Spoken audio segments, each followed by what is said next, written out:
Hayo, udah sampai mana nih persiapan SNBP 2025-nya?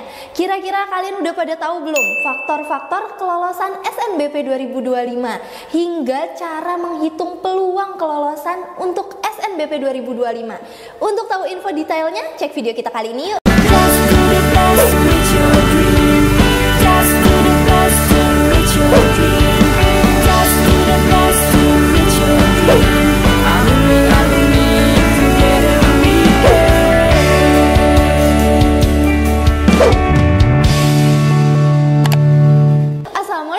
Kembali lagi di GEP Media Channel bersama aku Kak Dinda, konselor kamu.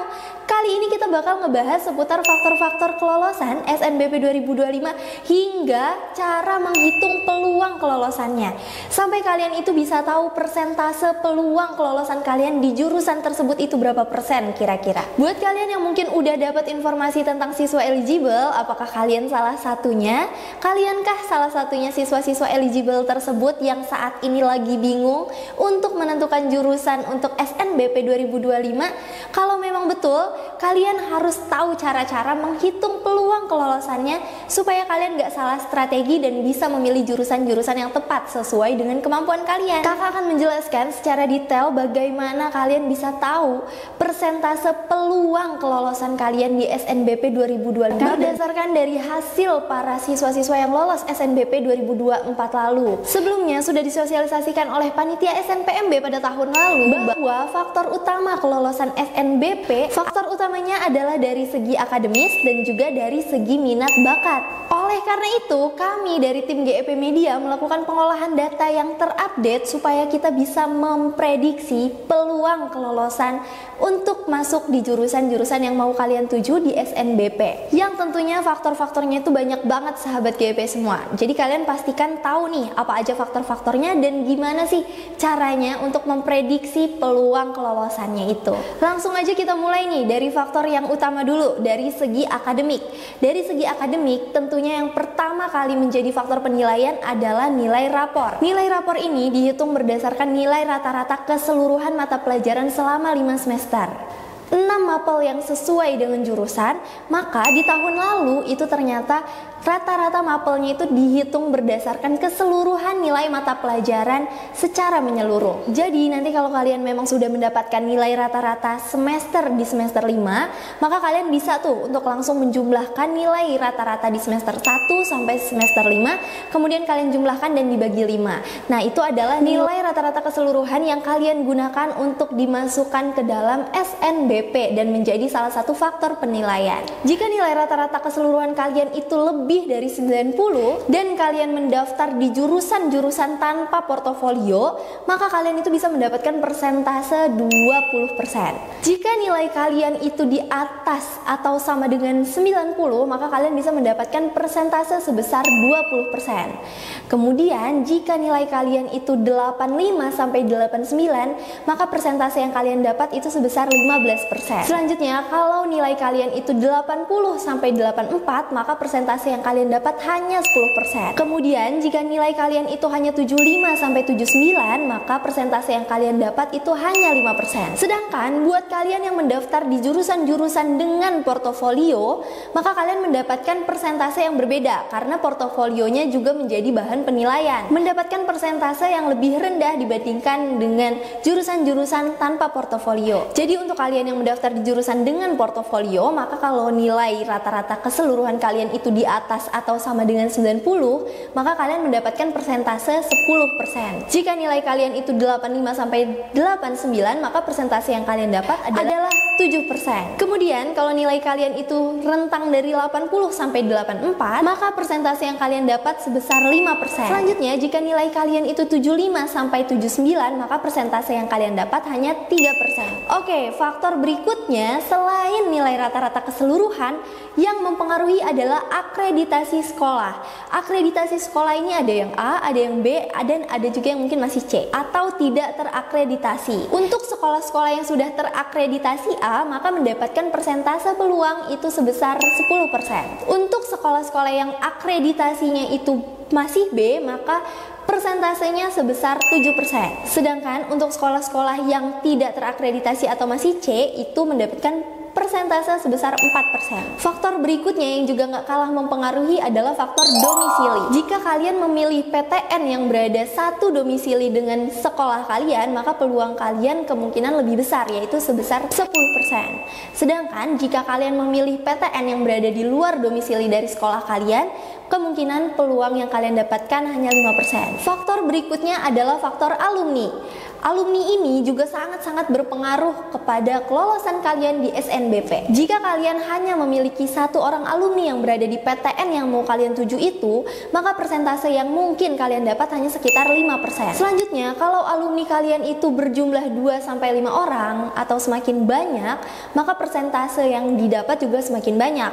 Bisa jadi sekitar 10-15%. Faktor berikutnya adalah ranking sekolah. Ranking sekolah ini juga cukup berpengaruh kepada peluang kelolosan di SNBP. Walaupun sampai saat ini kakak belum begitu tahu apakah sudah diupdate atau belum terkait informasi ranking sekolah. Namun kalian bisa mencari bayangannya terkait ranking sekolah itu di salah satu website resmi dari Kemdikbud. Dari situ kalian bisa tahu ranking sekolah kalian, kemudian jika sekolah kalian itu mendapatkan ranking 1 sampai 300, maka kalian berkesempatan untuk mendapatkan persentase yang peluangnya itu lebih besar, yaitu sekitar 10%. Selanjutnya, untuk ranking-ranking sekolah yang mungkin se-Indonesia itu hanya mendapatkan ranking 301 sampai 600, maka persentase peluang yang mungkin didapat hanya sekitar 5-9%. Selanjutnya, untuk ranking sekolah dari 601 sampai 1000 mungkin hanya memiliki peluang untuk mendapatkan persentase sekitar 3%. Sedangkan untuk ranking sekolah yang di atas 1000, maka itu persentasenya 0. Faktor berikutnya adalah ranking paralel.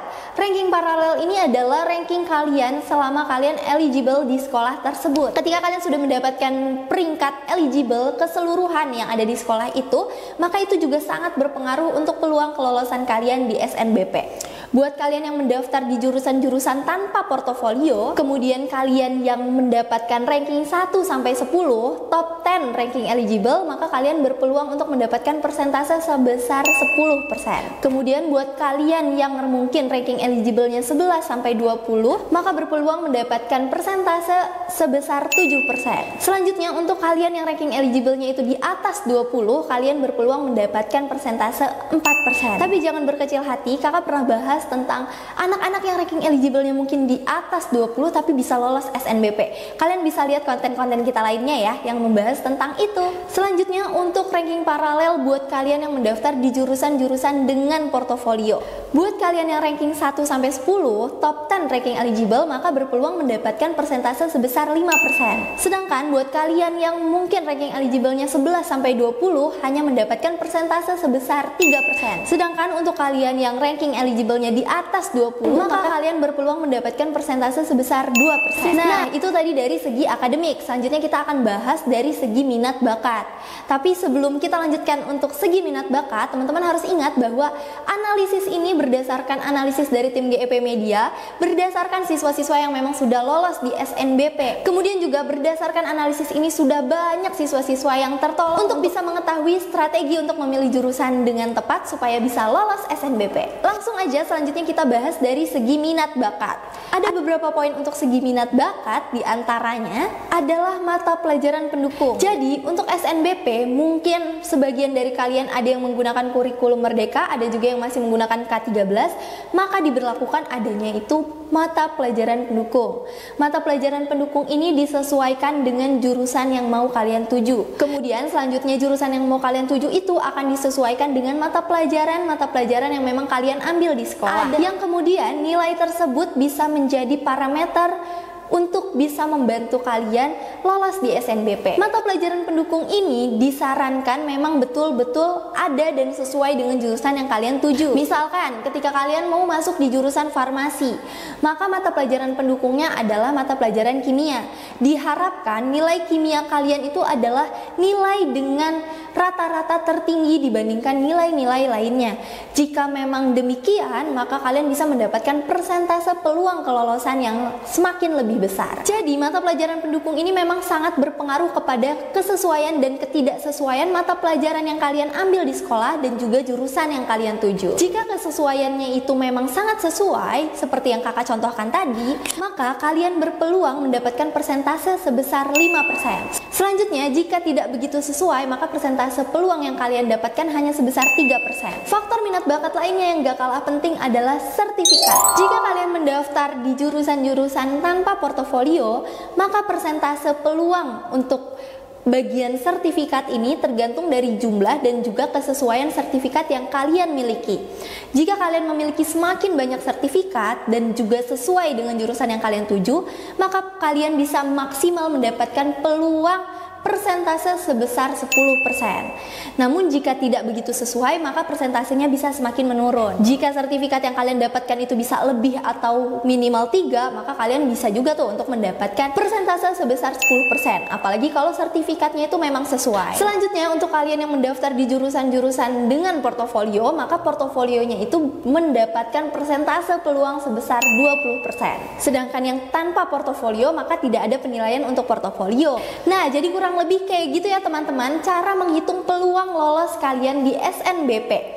Jika kalian bingung khususnya di bagian sertifikat dan kalian mau tahu nih apakah sesuai atau tidak sertifikat yang kalian miliki, kemudian juga kalian mau tahu nih detail-detail tentang mata pelajaran pendukung jurusan-jurusan yang mau kalian tuju, kalian bisa langsung aja ikuti yang namanya rasionalisasi jurusan. Rasionalisasi jurusan dari GEP Media, kalian bisa tahu berapa persen sih peluang kalian lolos untuk SNBP 2025. Kalian bisa tahu persentasenya. Jika memang persentasenya itu tinggi, kita akan menyarankan kalian untuk mengambil jurusan tersebut. Tapi kalau persentasenya itu ternyata sedang atau rendah, kita bisa memberikan saran-saran jurusan lain atau PTN lain yang memang masih satu minat bakat dengan kalian, tapi memiliki persentase peluang yang lebih besar untuk kalian lolos SNBP. Jadi buat kalian yang mau rasionalisasi jurusan, bisa langsung aja kunjungi GEP Media, ada di Instagram kami, dan kalian bisa tahu kurang lebih hasil rasionalisasi jurusan kayak gini. Sampai di situ saja informasi kali ini. Jangan lupa, apapun hasilnya untuk SNBP, kalian tetap harus mempersiapkan diri untuk UTBK SNBT 2025. Untuk sahabat GEP yang mau tahu kemampuannya sampai mana untuk UTBK SNBT, jangan lupa juga bisa ikuti tryout dari GEP Media. Langsung aja kunjungi website kami. Buat kalian juga yang mau mempelajari modul-modul SNBT UTBK, kita juga punya modul SNBT UTBK terlengkap, terupdate, dan memang sesuai untuk SNBT 2025. Jadi langsung aja check out di link-link ini. Cukup sekian informasi kali ini. Selanjutnya kita bahas apa? Kalian bisa sharing di kolom komen. See you, bye-bye. Assalamualaikum.